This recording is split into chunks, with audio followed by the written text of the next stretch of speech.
Ladies and gentlemen, you're listening to the Psychosin project here on Total Metal Radio, and join me for the second time during my career on the station is Kobra from Lotus. Welcome to the show. Yeah, hey, thank you. I'm back. No problem. Now, how's your current UK tour been going? It's been awesome. Every time I come over here, it's great. It's full of enthusiasm, and we have a great time with the people, and it's been a lot of fun. Excellent. You seem to be constantly touring. Have you found that this has helped you become an even tighter and even better live act? Touring is super essential for locking in a band. Yeah. You can't actually get your chemistry right or completely become tight as a unit if you don't tour. So absolutely. Excellent. Now, obviously you're about to release a new EP called Words of the Prophets. Now, what made you decide to do an EP and not a full album at this time? Because it is a covers album, an EP I think is more than sufficient enough of that kind of material.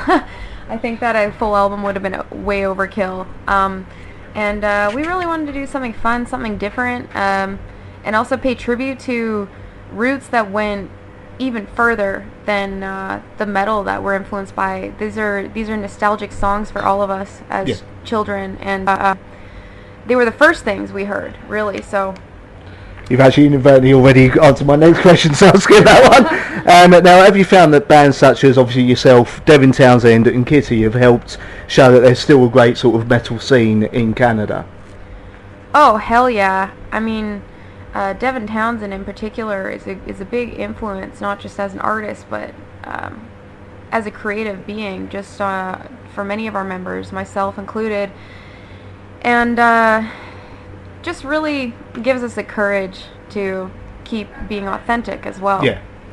Well, as you can tell, he's been a great influence on my hairstyle when my dad's over there. Now, obviously, done the EP. Has any work started on the follow-up to the awesome High Priestess album that you released last year? Sorry, what's the question? No problem. Has work started on the follow-up to your absolutely awesome High Priestess album that came out last year? Oh, yeah, it has. It was something that we at first really toured in North America, and it was very successful, and now we're bringing it over to the UK for the second time, and we see a lot of our fans singing the words, so they've been studying up, and it's really cool. The EP will be interesting because I just learned tonight that Black Velvet was a very popular song when it came out in the UK particularly, and I had no idea. So it's kind of crazy that we chose a video for that. Now, for those who only just find out about the band, how did the band come about and form? Oh man, this is a long story that I'm going to try and make short. Basically, I really wanted to start a project when I was 17, and I sought out some musicians in an ad in Calgary, and they said they were looking for a drummer. The guitar player was singing, and I just said, can I please come in and just jam with you guys? I want to challenge your vocals, basically. And it was just kind of a fun thing, and it ended up getting serious really quick. I came in there, we played Aces High, and then after that we were like, let's just write some stuff. And he stopped singing, I was singing, and the band started from there. Excellent. Now, what are the main influences of the band these days? Oh my God. Your influences constantly change over the years as your mind is open to more that's out there. We jam so many different things. I am really, really digging Volbeat right now, actually. And just because I don't know what the hell they are, but they're really conquering some massive territory with this sound that they've created. And I think it's totally cool. And I kind of want to do the same thing.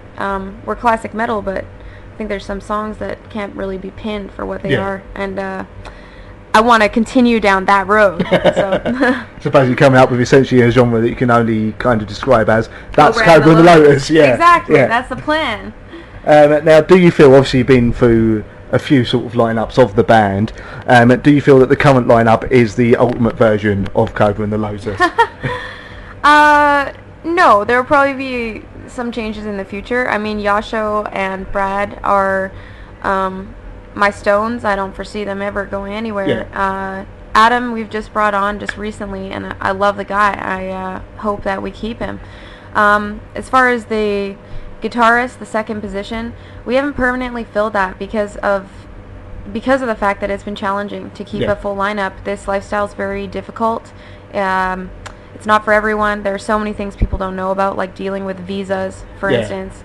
So right now we have Bill Hudson as a guest guitarist, and he's my good friend, and he's killing it, and I love it. It's not exactly the best thing for fans to see when someone keeps switching, but we'll probably have another guest guitarist, down the road. It's to be expected. Well, in the end, you've got to tweak the band until you get the right thing anyway, haven't you? Yeah, so, the core is there. Yeah. Now, have you found that being in contact with your fans on Facebook and Twitter, such as myself, because obviously we've spoken on there as well, has helped spread the word of the band and built a better bond between you and the fans? Oh, hell yeah. I think that it's really important because we wouldn't do anything without the community and without your guys' support and everyone around us. We're building this together, and it really is a word of mouth. You come to a show, if you enjoy the show, you bring your friends, and then maybe they'll enjoy it, and then they bring their friends, and it's being super organic for us. So yes, this is critical, and we appreciate every single person supporting us. Right, hopefully you won't mind me mentioning this, but because I know the gentleman, I believe he told you I was interviewing you today, you had one of your fans do the cover art for the upcoming EP. What was behind this decision to have Andy Edwards, I believe was his name, do the cover art? Andy Edwards. Well, it's very challenging to find a great artist that has the ability to work under a limited time constraint.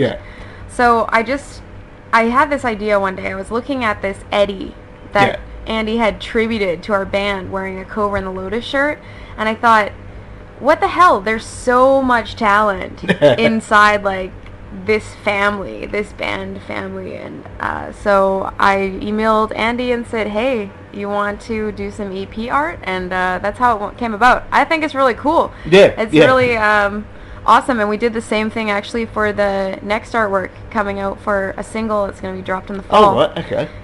We I think it's cool to support art as well, you know? Yeah. Now, obviously, it's one of your last dates in the UK. I've got to ask, for all of us fans of the band, have you got any idea when we're going to see you back here? No, I don't. My best guess is that we'll see you actually after we record another album. Which is set to start February 8th. Oh, so right. It's happening. The dates have been set. So no pressure on you then. It's all good. I'm super, super excited to write some more material. So. Excellent. Well, Kobra, thank you very much for joining me on the show tonight. Thank you so very much. No problem. Ladies and gentlemen, Kobra, Paige, Kobra and Lotus.